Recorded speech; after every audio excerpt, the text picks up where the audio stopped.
नमस्कार, बुलेटिन में स्वागत है आपका और मैं हूं आपके साथ जागृति खंतवाल। बुलेटिन की शुरुआत कर लेंगे बड़ी खबर के साथ। तो इस वक्त की बड़ी और अहम जानकारी आपको बता रहे, जहां मुख्यमंत्री पुष्कर सिंह धामी जोशीमठ के लिए रवाना हुए हैं। तो वहीं आपको बता दें कि जोशीमठ में रात्रि प्रवास करेंगे सीएम धामी।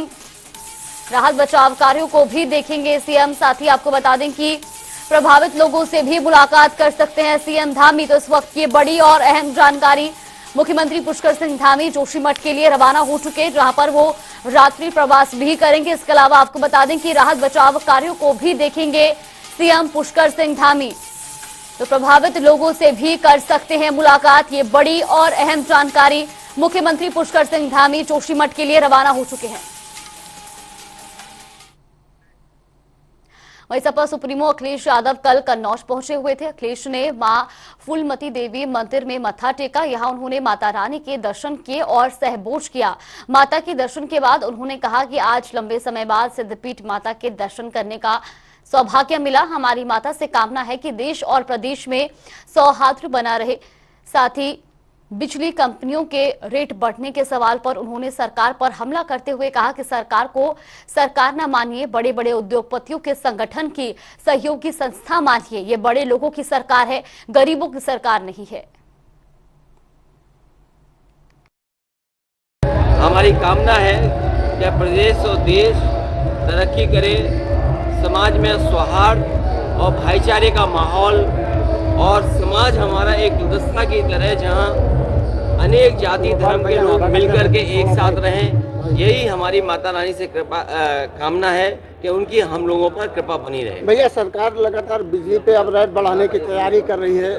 देखिए, इस सरकार को सरकार मत मानिए। इस सरकार को उद्योगपतियों का, बड़े बड़े उद्योगपतियों का, उनके संगठन के सहयोग करने वाला संस्था मानिए।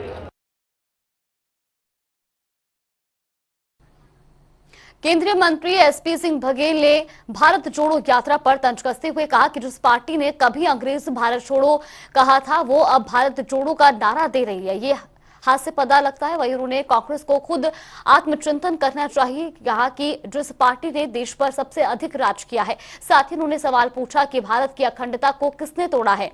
इन्हीं सब मुद्दों को लेकर हमारे संवाददाता प्रदीप रावत ने एसपी बघेल से खास बातचीत की। क्या कुछ कहा उन्होंने, वो भी आपको सुनवाते हैं। कांग्रेस लगातार भारत जोड़ो यात्रा की तरफ बढ़ रही है। कांग्रेस के पूर्व राष्ट्रीय उपाध्यक्ष लगातार अपने आप को गौरवमयी यात्रा बता रहे हैं, लोगों को जोड़ने की बात कर रहे हैं और हर जगह कहते हैं कि आरएसएस और भाजपा तोड़ने की बात करती है। तो हमारे साथ प्रोफेसर एसपी सिंह बघेल लेंगे। और जहां कांग्रेस लगातार हमलावर होती है, अब हमारे मंत्री का क्या कहना है, किस तरीके की प्रक्रिया को देखते हैं आप? इतिहास के पन्नों में पढ़ी जाया करेगी आने वाले समय में। कांग्रेस बहुत से लोग के रह जाएगी। शुरू में डर लगा था कि राहुल और प्रियंका जब आएंगे तो देश का संजय वाला जमाना, संजय गांधी का जमाना आ जाएगा, इंदिरा गांधी की झलक देखेंगे। लेकिन नहीं, मुझे कहते हुए ये हर्ष हो रहा है कि जो प्रियंका जी दिल्ली छोड़ती थी तो फुर्सतगंज हवाई अड्डे पे जाती थी, अपने भाई और अपनी माँ की लोकसभा की ही जिम्मेदारी उन पे थी और उसको भी वो अमेठी को नहीं बचा पाई। और राहुल जी इसका भाप गए, इसलिए केरल जाके चुनाव लड़े। जिस पार्टी ने कभी अंग्रेजों भारत छोड़ो कहा था, अब वो कह रही है कि भारत जोड़ो। तो ये बीच में आत्मसमीक्षा खुद करें कि उन्होंने किस पार्टी ने ज्यादा समय राज किया, किसने भारत की एकता अखंडता कमजोर की है, भाईचारा कमजोर किया है, सामाजिक सद्भाव बिगाड़ा है, ताना बाना खराब किया है। तुष्टीकरण की राजनीति ने देश को बहुत पीछे छोड़ दिया है। तो राहुल गांधी में नेतृत्व के गुण नहीं है। मैं तो उनके उत्तम स्वास्थ्य की कामना करता हूं कि वो लंबे समय तक कांग्रेस की सेवा करें और हमारा काम हल्का कर देते हैं। अखिलेश जोशीमठ को लेकर लगातार तमाम सवाल उठ रहे हैं। भाजपा कह रही है कि वो कांग्रेस की देन है और कांग्रेस कह रही है कि भाजपा के विकास की देन है। प्रकृति के साथ खिलवाड़ करने से बहुत नुकसान होगा। हम बहुत परेशान हैं कि अपने नातियों के लिए जो अभी जन्मे नहीं है, उनके लिए सोना चांदी हीरे जवाहरात, दुकान मकान प्लॉट, हम ये नहीं सोच रहे हैं कि हम उनको कितनी ग्लोबल वार्मिंग देके जाएंगे, वाटर हार्वेस्टिंग का क्या हाल होगा, ओजोन लेयर का क्या हाल होगा, ग्रीन गैसेस का क्या हाल होगा, क्लाइमेट चेंज का क्या हाल होगा। और कोरोना के समय में हमने देखी है कि किस प्रकार से, तो कुल मिला के ये है कि प्रधानमंत्री जी स्वयं निगरानी कर रहे हैं, मुख्यमंत्री उसकी निगरानी कर रहे हैं और रिहेबिलिटेशन बहुत जल्दी एकदम कर दिया जाए। जोशीमठ आस्था से जुड़ा हुआ है सर, कितना मानते हैं आप? हिंदुओं के प्रभुत्व का सवाल है। राजनीति एक अल्पकालीन धर्म है और धर्म एक दीर्घकालीन राजनीति है। तो ये द्वापर त्रेता का देश है। उत्तर प्रदेश वो राज्य है जहाँ राम ने जन्म लिया, कृष्ण ने जन्म लिया, शिव ने अपनी अचिंत्य नगरी काशी को यहाँ बनाने का काम किया है। ये बुद्ध की धरती है और देश ये नानक की धरती है। तो प्रधानमंत्री तो सबका साथ, सबका विकास, सबका विश्वास, सबका प्रयास करके सारे जमाने को लेकर चलना चाहते हैं। तो धर्म जो है उसका बड़ा महत्व है। ये राम है, कृष्ण है, या ये गुलशन नंदा या प्रेम वाजपेयी या रानू या अग्नि सखी दिए या जेम्स शेडली चेज या आर्थर कॉनन डॉयल राइटर के पात्र नहीं है। ये सब हुए थे, ये हैं और ये हमेशा रहेंगे। इसलिए किसी को भी किसी की धार्मिक भावनाओं को ठेस नहीं पहुंचाना चाहिए। अपने धर्म पर गर्व करना चाहिए, सम्मान करना चाहिए, लेकिन दूसरे को नीचा दिखाने वाली हमें कोई हरकत नहीं करनी चाहिए। दूसरों को नीचा दिखाने की कोई हमें हरकत नहीं करनी चाहिए, ये कहना है प्रोफेसर एसपी सिंह बघेल का। उन्होंने साफ और स्पष्ट शब्दों में कहा कि जिस तरीके से जोशीमठ को लेकर सवाल उठाए जा रहे हैं वो बिल्कुल बेबुनियाद है, क्योंकि देश के प्रधानमंत्री लगातार सभी वर्ग और सभी धर्मों को साथ में लेकर चलने वाले हैं और इसको लेकर प्रधानमंत्री और मुख्यमंत्री लगातार खुद निगरानी बनाए हुए हैं। प्रदीप रावत, जनता टीवी, आगरा। वहीं गोरखपुर के चंपा देवी पार्क में आज से 3 दिवसीय गोरखपुर महोत्सव का शानदार आगाज हुआ है। पर्यटन मंत्री जयवीर सिंह ने दीप प्रज्वलित कर महोत्सव का भव्य शुभारंभ किया। 13 जनवरी तक चलने वाले महोत्सव में कई रंग बिरंगे कार्यक्रम आयोजित किए जाएंगे। इस दौरान गोरखपुर के सांसद रवि किशन, बांसगांव विधायक विमलेश पासवान, गोरखपुर ग्रामीण विकास और अन्य अधिकारी गण उपस्थित रहे।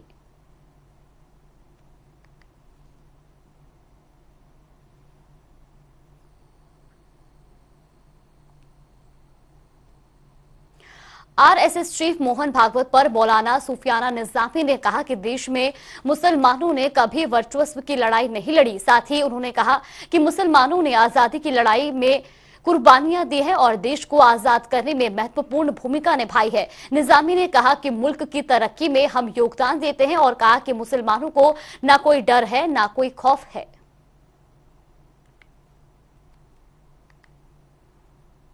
देखिए, मुसलमानों ने अपने इस अजीमुशान मुल्क में कभी भी अपने वर्चस्व की लड़ाई नहीं लड़ी है, बल्कि आज़ाद हिंदुस्तान की तारीख इस बात की गवाह है कि हमने अंग्रेज़ों के खिलाफ लड़ाई में लाखों की तादाद में कुर्बानियाँ दी और जब मुल्क आज़ाद हुआ तो अपने हमवतनों पर भरोसा करके सियादत और क़ियादत के मैदान पर न सिर्फ उन पर भरोसा किया बल्कि उनकी क़ियादत में ज़िंदगी गुजारी है।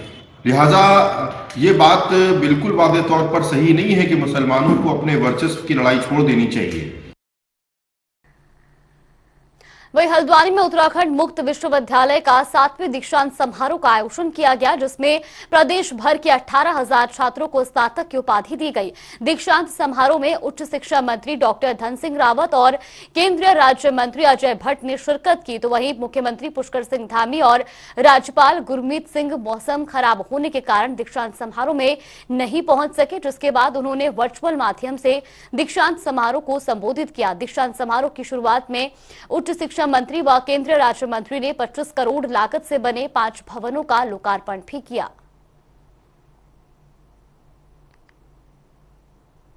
देखिए, सबसे पहले तो मैं ओपन विश्वविद्यालय के कुलपति, कुल सचिव और सभी अपने जितने भी कार्य परिषद के लोग हैं, यहाँ के बच्चे, उनको अपनी ओर से शुभकामनाएं देना चाहता हूँ कि उनका दीक्षांत समारोह हर साल की तरह इस बार भी हो रहा है और हजारों बच्चों को आज डिग्री दी जाएगी।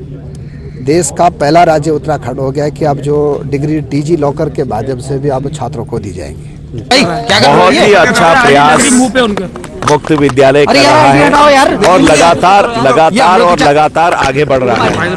आज दीक्षांत समारोह यहाँ पर है जिसमें माननीय मंत्री जी यहाँ पर हैं। मैं भी दीक्षांत समारोह में ही शामिल होने के लिए आया हूं। माननीय मुख्यमंत्री जी और माननीय राज्यपाल साहब को आना था, अभी तक मौसम की वजह से हेलीकॉप्टर उड़ नहीं पाया है। अभी हम उनका इंतजार कर रहे हैं। अगर मौसम ठीक हुआ तो वो भी यहाँ पहुंचे। ठीक है सर। वहीं पिथौरागढ़ के बीजेपी कार्यालय में बीजेपी प्रदेश प्रवक्ता सुरेश जोशी ने प्रेस कॉन्फ्रेंस कर कहा कि प्रदेश सरकार जोशीमठ आपदा को लेकर चिंतित है। उन्होंने कहा कि इस समय सरकार की पहली प्राथमिकता जो लोग तकलीफ में हैं उनसे तकलीफ से बाहर निकालना है। साथ ही उन्होंने विपक्ष पर राजनीति करने के आरोप भी लगाए हैं।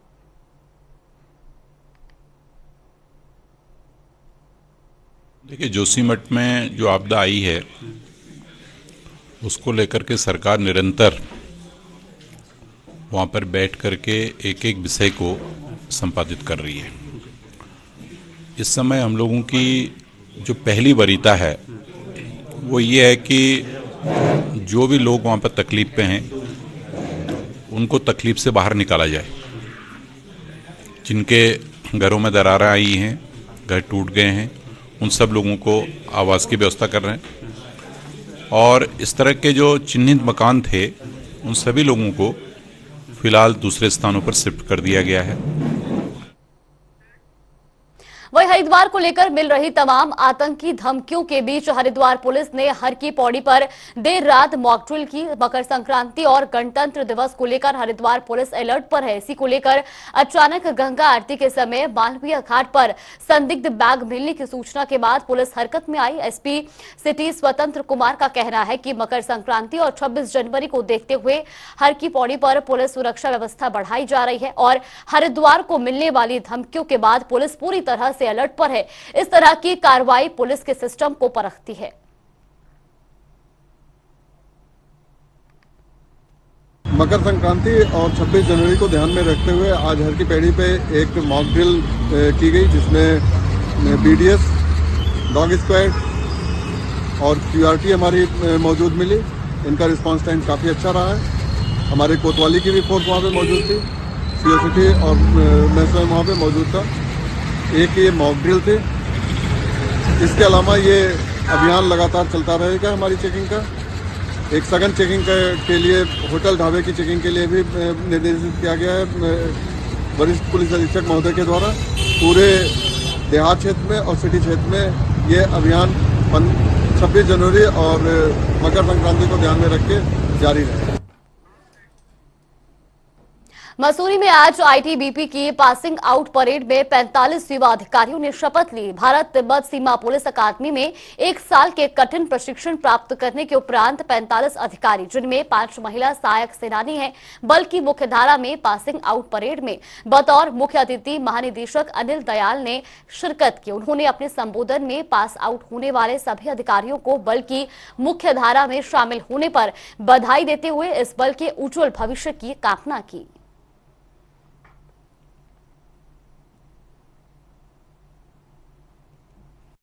आईटीबीपी का जैसे आप लोग जानते हैं आज हमारा पासिंग आउट परेड था।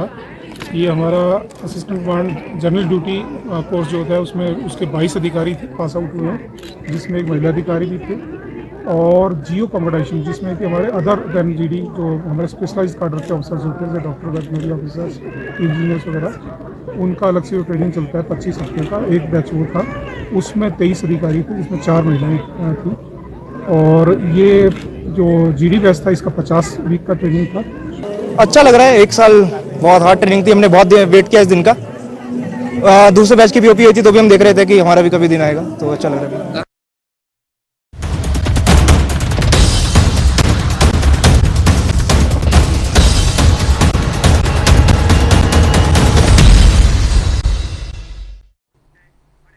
और अब रुक कर लेंगे बड़ी खबर का। बड़ी और अहम जानकारी इस वक्त की आपको बता रहे देहरादून से इस वक्त की ये बड़ी और अहम खबर। मुख्यमंत्री पुष्कर सिंह धामी जोशीमठ रवाना। तो ये आपको बता दें कि जोशीमठ में रात्रि प्रवास करेंगे सीएम धामी। राहत बचाव कार्यों को भी देखेंगे सीएम पुष्कर सिंह धामी। इस वक्त की ये बड़ी और अहम जानकारी आपको बता रहे। तो वहीं सीएम प्रभावित लोगों से भी मुलाकात कर सकते हैं। तो मुख्यमंत्री पुष्कर सिंह धामी जोशीमठ के लिए रवाना हो चुके हैं, जहां पर वो रात्रि प्रवास करेंगे। साथ ही राहत बचाव कार्यों को भी देखेंगे सीएम धामी। इसके अलावा प्रभावित लोगों से भी मुलाकात कर सकते हैं सीएम पुष्कर सिंह धामी। इस वक्त की बड़ी और अहम जानकारी। तो जोशीमठ में रात्रि प्रवास करेंगे सीएम पुष्कर सिंह धामी। साथ ही राहत बचाव कार्यों को भी देखेंगे सीएम। तो प्रभावित लोगों से भी मुलाकात कर सकते हैं सीएम पुष्कर सिंह धामी।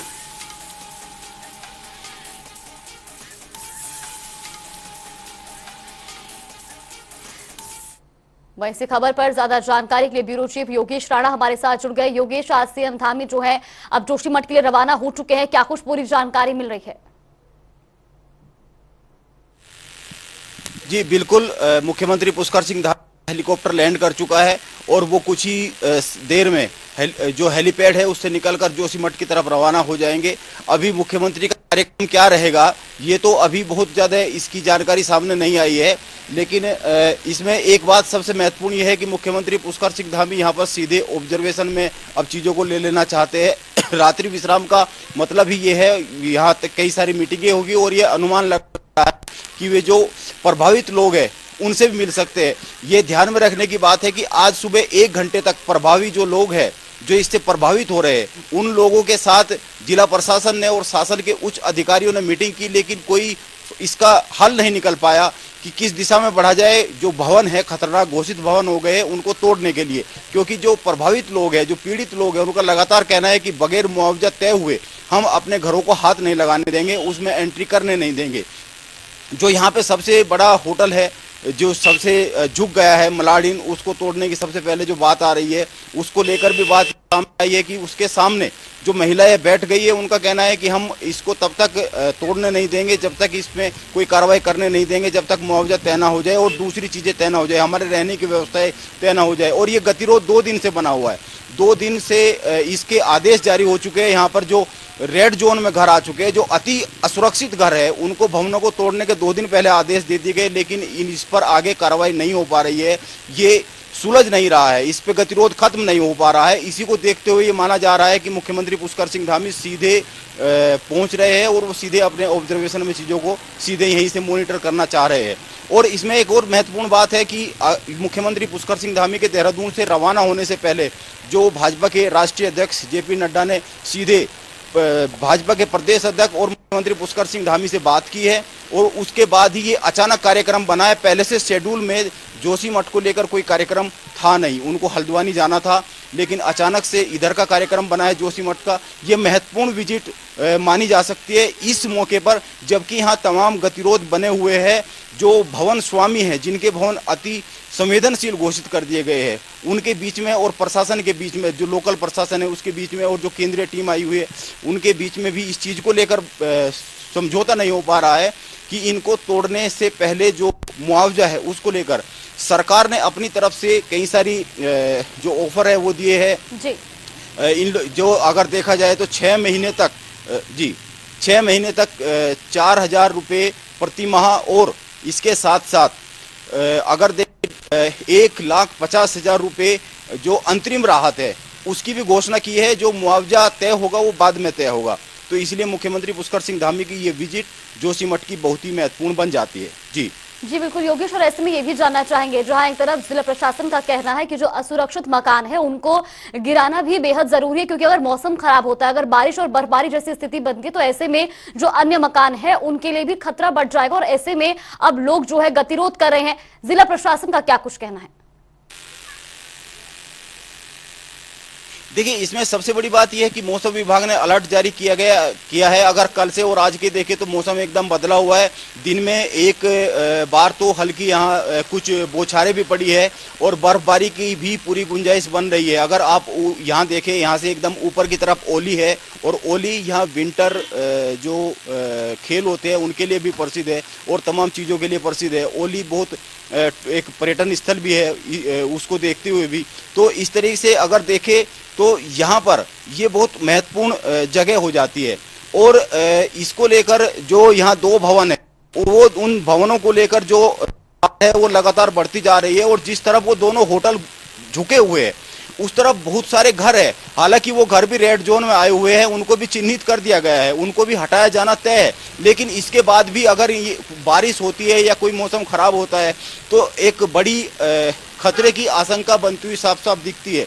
तो इस तरीके से ये देखा जा सकता है कि यह जो विजिट है ये बहुत महत्वपूर्ण है और ये गतिरोध खत्म होना बहुत ही जरूरी है, क्योंकि जो दरारें हैं पिछले 4-5 दिन से लगातार उनके साइज बढ़ते जा रहे हैं। और खासकर जो ये 2 होटल है जब ये दो होटल सही सलामत खड़े हुए थे तो इनके बीच की दूरी 10 फीट से भी ज्यादा थी, लेकिन इन दोनों की बिल्डिंगें आपस में टच कर गई है और दोनों लगातार झुकते जा रहे हैं थोड़े थोड़े।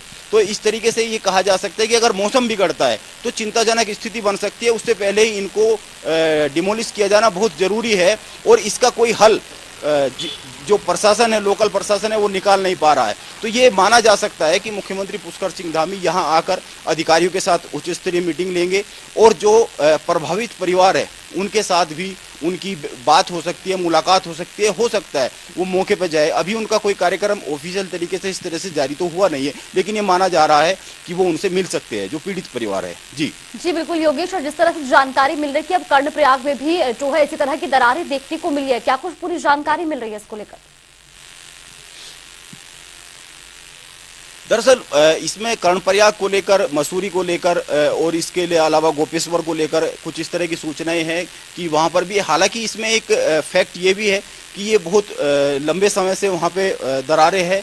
अभी अगर रिसेंटली देखे, अभी तुरंत की देखे तो जोशीमठ में ही संकट ज़्यादा दिखता है। इस तरह तो उत्तराखंड में बहुत सारे ऐसे सेंसिटिव जोन है।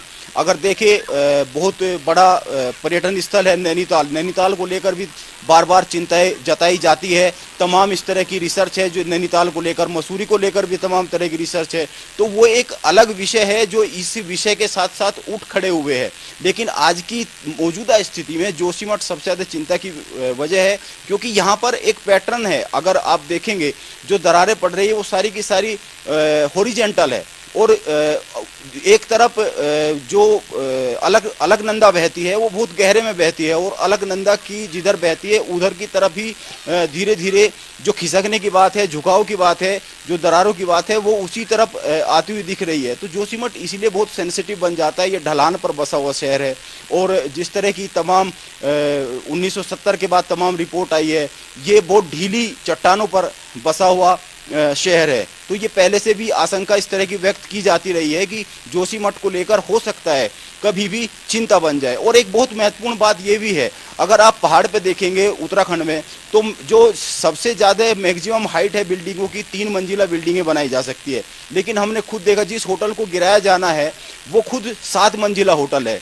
इसके अलावा भी बहुत सारे जो होटल है वो बहुत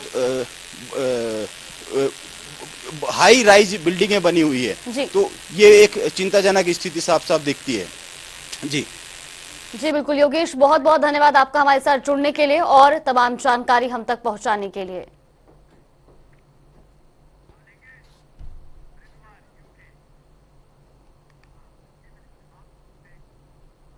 तो जोशीमठ में भू धसाव के कारण कई परिवार आपदा की चपेट में आए हैं। राज्य सरकार लगातार प्रयास किए जा रही है जिससे कि वहां रह रहे लोगों को राहत मिल सके, लेकिन साथ ही राज्य सरकार लोगों के रहने खाने पीने की व्यवस्था सुचारू ढंग से चल सके, इसको लेकर साधु संतों से भी आगे आकर मदद करने की अपील कर रही है।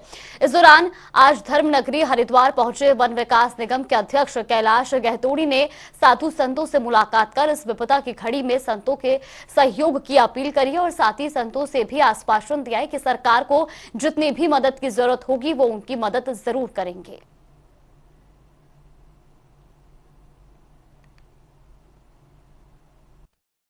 मोदी जी लगातार मॉनिटर कर रहे हैं और मुख्यमंत्री जी स्वयं रात दिन जो है सारे अधिकारियों के साथ मिलकर के, कल तो देर रात तक जो है भूगर्भ वैज्ञानिकों के साथ बैठे हैं वो। और ये आपदा है, ये दैवीय प्रकोप है और इसमें सब लोगों ने जो है मिलजुल करके इससे बाहर निकलना है। हमेशा संत समाज ने, विश्व में एक कोरोना जैसी महामारी आई उस समय भी इन संत समाज ने पूरे देश को एक बार आश्वस्त किया कि हम हैं और हम किसी को ऐसा इस आपदा से निकलने में लगातार जितना हमसे हो सकेगा सहयोग करेंगे। मंत्री जी आए हमारे गरीबदासी आश्रम में, तो हम युवा भारत साधु समाज की ओर से उनसे जो वार्ता हुई उसमें मंत्री जी ने भी हमसे आग्रह किया कि संत समाज को इस आपदा को लेकर के आगे आना है। तो हम लोगों ने सबने, युवा साधु समाज और अन्य संत समाज, सभी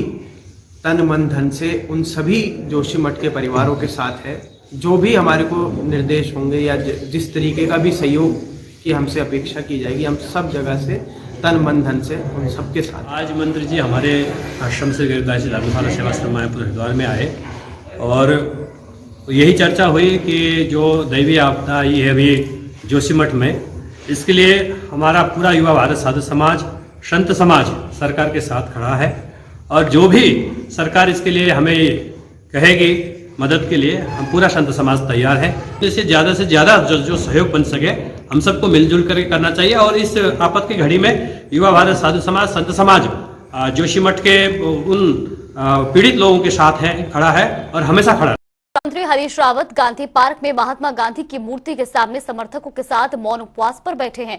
मौन उपवास पर बैठे पूर्व मुख्यमंत्री हरीश रावत का कहना है कि जोशीमठ में तोड़े जा रहे भवनों का वन टाइम सेटलमेंट किया जाए। साथ ही सरकार पर आरोप लगाते हुए पूर्व मुख्यमंत्री ने कहा कि बिना किसी पुनरावास नीति के ध्वस्तीकरण की कार्यवाही अन्यायपूर्ण है। सरकार को पहले मुआवजा राशि और पुनरावास नीति को प्रभावित जनता के सामने प्रस्तुत करना चाहिए। जोशीमठ में आई आपदा को राष्ट्रीय आपदा घोषित करे उत्तराखंड सरकार।